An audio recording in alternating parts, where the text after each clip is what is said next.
over 100 first responders reported sounds of explosions and flashes of light at the onset of destruction of both towers.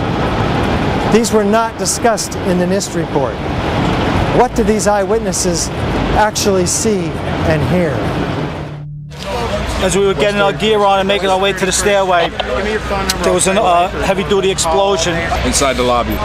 We stuck on the stairs for a while. We finally got down to the lobby. Then we get to the lobby, it was this big explosion. There were numerous secondary explosions taking place in that building. There were continuous explosions. Floor by floor, it started popping out. It was if they had detonated. They were planned to take down a building. Boom, boom, boom, boom, boom, boom, boom. And it just started going pop. It just started going boom, boom, boom, boom, boom. And he goes, how fast? I go like firecrackers. They're reporting exactly what I would expect. You're hearing boom, boom, boom, boom, boom, waves of explosions going off. Not one massive big boom. There's so many videos of witnesses from that day that report explosions. There's radio transmissions from the FDNY. We have the transcripts that were recorded, back in 2001 of all these firefighters and first responders reporting explosions. This testimony should have caused the presumption that there was a good chance explosive residue would be found and justified testing for it, rather than the opposite. It doesn't look like a collapse. It's like a huge mushrooming, billowing kind of an event. That whole thing looks nothing like a building falling down. It's a building being blown up. That's what the physics shows.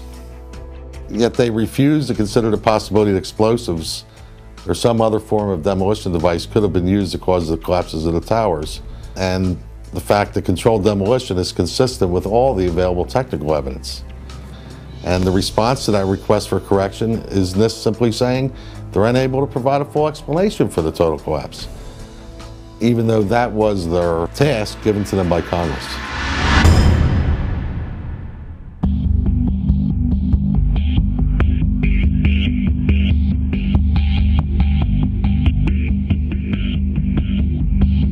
FEMA documents a 1,200-foot diameter debris field around each tower. Videos show multi-ton steel sections of hundreds of individual steel pieces ejecting out of the towers at 60 miles an hour for a distance of 600 feet. They also show clouds of debris pulverized in mid-air and isolated explosive ejections as many as 60 stories below the so-called crush zone. Videos also show the near total destruction of both towers. What does all this tell us about the forces and energies involved in the destruction? Large, multi-ton beams were hurled hundreds of yards laterally. Gravity works vertically, not laterally.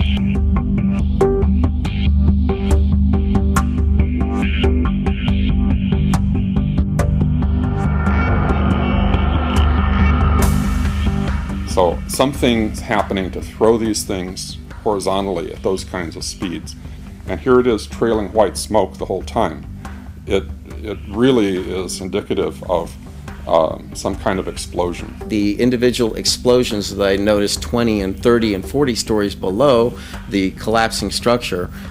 And naysayers tend to say, well, that's just air being blown out the windows. I mean, it doesn't really work to say it's just air pressure.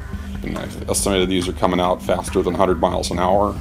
The floors pancaking upon themselves would create gushes of air out the side, but not the kind of explosive force that we saw that would throw I-beams across the street into the windows of other buildings.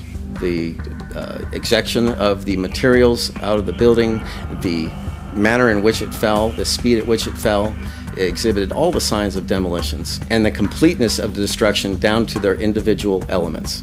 As an architect, I would expect to see larger portions of the building floors, the decking, the steel decking, the concrete topping, much larger remnants of what the structural components of this building was. What happened to the concrete? The concrete was pulverized, and I was down here Tuesday, and it was like you were on a foreign planet. All of Lower Manhattan, not just this site, from river to river, there was dust powder 2-3 inches thick. The concrete was just pulverized.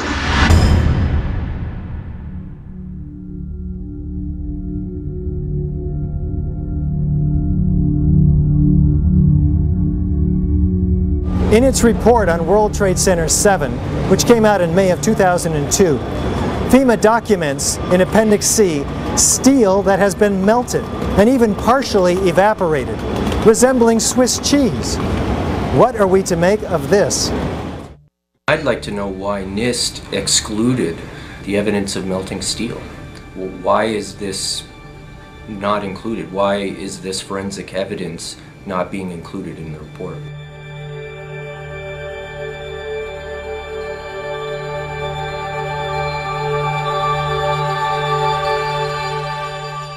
First of all, let's go back to your basic premise that there was a pool of molten steel. I know of absolutely nobody, and no eyewitness who said so, nobody who's produced it. You'd get down below and you'd see molten steel running down the channel rails. Like you're in a foundry. Yeah, like lava. Like it was lava from a volcano. Actually melted beams where it was molten steel that was being dug out. Underground, it was still so hot that molten metal dripped down the sides of a wall. It's this fused element of steel, molten steel and concrete and all of these things all fused by the heat into one single element. And they pulled out the big block of concrete, and there was like a little river of steel flowing.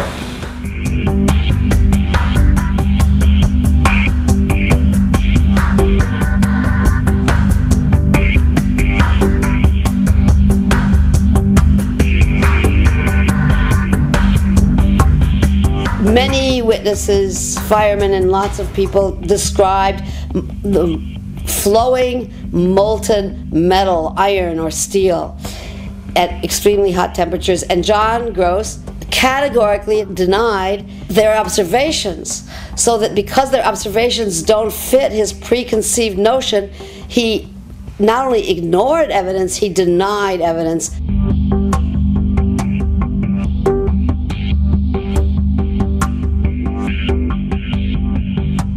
There were reports of molten steel having been seen in the rubble pile of all three buildings, and I knew that jet fuel, which is essentially kerosene, is not capable of melting steel nor iron.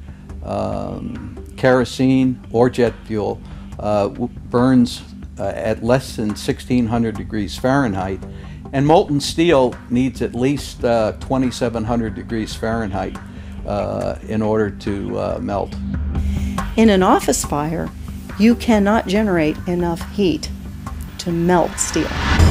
And yet we have evidence of molten iron in the microspheres, in the rubble pile, and the metal pouring out of the side of the tower. So what is this molten metal? It's a direct evidence for the use of thermite. An incendiary used by the military, thermite is a compound of iron oxide and aluminum, which when ignited sustains an extreme heat reaction, creating molten iron. In just 2 seconds, thermite can reach temperatures over 4,500 degrees Fahrenheit, quite enough to liquefy steel. We know that open-air fires cannot burn hot enough to melt steel, but metal had melted at the base of the towers. I found a pore in the steel that had pure sulfur embedded in the pore, which I thought was very strange, and so that's when I really started looking for sulfur and finding it in more abundance in some of these phases. There's a government theory that calcium sulfate from gypsum boards was the source of sulfur, and that's wrong.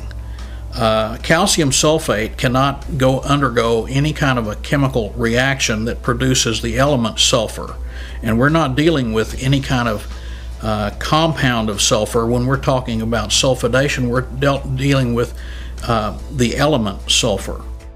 There's a version of thermite called thermate, which has sulfur in the thermate, and what the sulfur does is it's sort of like salt on ice. And it just basically makes the steel melt at a lower temperature.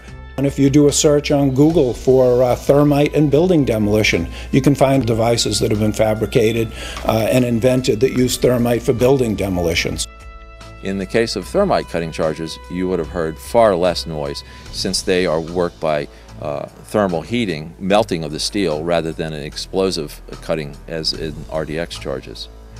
Overflights had detected with infrared camera 1400 degree Fahrenheit hotspots on the surface of ground zero, and that being there for a week indicates that there was something very hot going on below the surface. So thermite would also explain potentially the fact that the fires could not be put out at ground zero. The fires lasted for quite a while, but most importantly, they were deep within the pile, where people would expect that the environment was oxygen starved. And thermite could explain this because it has its own oxidant within. It's actually the metallic oxide that provides the oxidant to allow the incendiary thermite reaction to occur, even underwater.